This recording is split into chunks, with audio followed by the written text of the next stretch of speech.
Hello students, स्वागत है आपका वी आर अकेडमी की लास्ट सेशन में। तो इस बार का टेट काफ़ी इजी था। अगर आप देखते तो काफ़ी अच्छे क्वेश्चंस आपको एग्ज़ाम में देखने को मिले थे। तो लास्ट पोर्शन साइकोलॉजी का हम लेके आए हैं। इसके बाद एक कंबाइन वीडियो भी हम आपके लिए लेकर आएंगे जिसमें पूरे के पूरे 150 क्वेश्चंस को स्टडी करेंगे एंड बच्चों को जो पढ़ाया गया था किस तरह का बच्चों का रिस्पांस आया एंड किस तरीके से उन्होंने सब चीज़ों को देखा, थोड़ा सा उसके बारे में हम बात करेंगे। ओके, चलिए। तो फर्स्ट क्वेश्चन था हमारे पास, how many subtest are in Bhatia battery. तो 5 वहाँ पे सब टेस्ट होते हैं। Who made pen paper test, जो अल्फ्रेड बिन्नेट थे आपके पास, उनके द्वारा बनाया गया है। Education psychology is a science of dash dash, तो वो आपके पास ह्यूमन बिहेवियर को स्टडी करते हैं। क्लियर। नेक्स्ट था आपके पास question, education psychology is that branch of psychology which deal with teaching and learning. This statement is given by, तो बी एफ स्किनर के द्वारा स्टेटमेंट आपके पास दी गई है। Which of the following psychological study method, देखो साइंटिफिक जो है वो सिर्फ एक्सपेरिमेंटल होता है, तो B is the right answer. Psychology word came word is derived from, तो साइकोलॉजी वर्ड आपके पास कहाँ से लिया गया है, ग्रीक वर्ड है।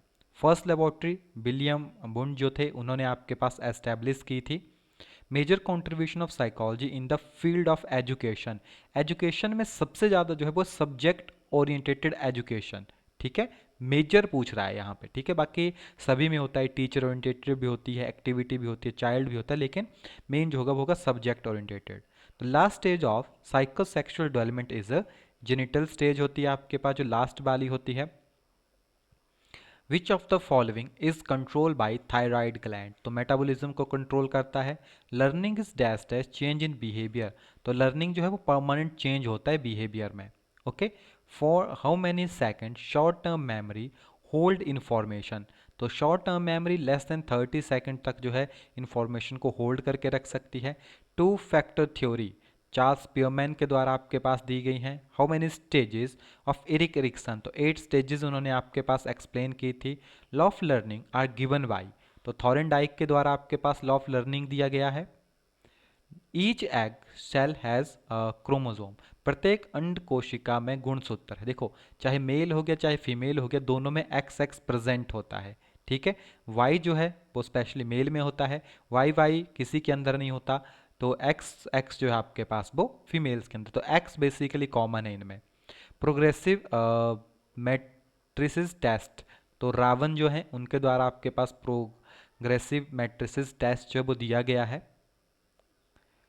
Who propose the Kinder garden method, तो फ्रोबेल के द्वारा आपके पास दिया गया है। 1 मिनट, जो क्वेश्चन नंबर 16 है, एक बार इसको क्रॉस चेक कर लेते हैं।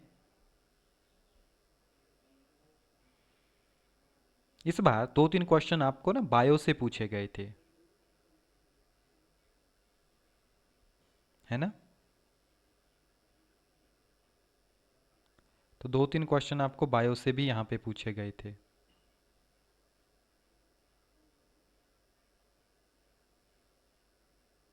हाँ, x is the right answer. ठीक है, ठीक है, एक्स इसका राइट आंसर होगा, ये नहीं होगा फिर।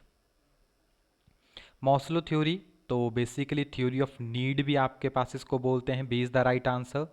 पियाजे स्टेज, तो logical and abstract thinking, formal operational stage.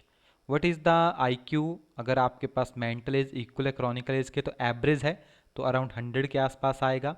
First stage of memory encoding.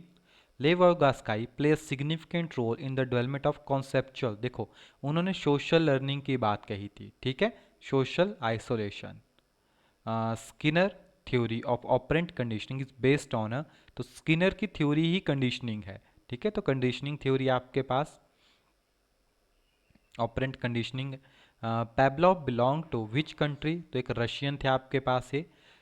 Association between stimulus and response is known as learning Gestalts में, तो होल आपके पास इसका मेन मीनिंग होता है। Pituitary gland also known as a master gland, multiple time में question पूछा गया है। ट्रेड थ्योरी आपके पास कैटल के द्वारा दी गई है। Which stage is known as the period of storm and stress, तो जो अडोलसेंट पीरियड है आपके पास उसको the period of storm and stress आपके पास कहा गया है। तो यहाँ पे आपकी जो सीरीज़ है वो एंड होती है। कुछ ही देर में आपकी लाइव स्ट्रीम का शेड्यूल हम फिक्स कर देंगे। देन शाम के टाइम जो है हम लाइव स्ट्रीम करके कंप्लीट जो सॉल्यूशन है वो आपके लिए यहाँ पे रिप्रेजेंट करेंगे। ओके, चलिए, तो काफ़ी अच्छा पेपर था, काफ़ी इजी पेपर था। आई होप काफ़ी अच्छा स्कोर बच्चों ने किया होगा। एक बार इसको कंपेयर करेंगे प्रीवियस ईयर के पेपर से, फिर जानेंगे कि कितने मैक्सिमम रिजल्ट जो है इस बार देखने को मिल सकता है।